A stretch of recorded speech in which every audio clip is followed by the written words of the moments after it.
সুফিবাদী আধ্যাত্মিকতার অন্যতম প্রাণকেন্দ্র মাইজভান্ডার দরবার শরীফের প্রতিষ্ঠাতা হজরত মাওলানা সৈয়দ আহমদুল্লাহ মাইজভান্ডারীর ১১৯তম ওরস যথাযোগ্য ধর্মীয় মর্যাদায় ফটিকছড়ি মাইজভান্ডার দরবার শরীফে শুরু হয়েছে।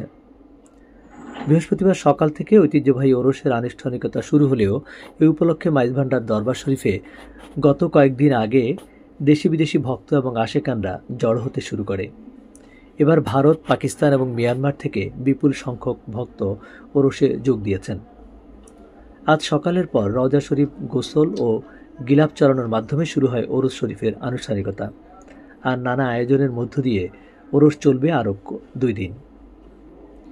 অনুষ্ঠানের মধ্যে রয়েছে ভক্তদের মাজার জিয়ারত, মিলাদ এবং খতমে কোরআন পাঠ।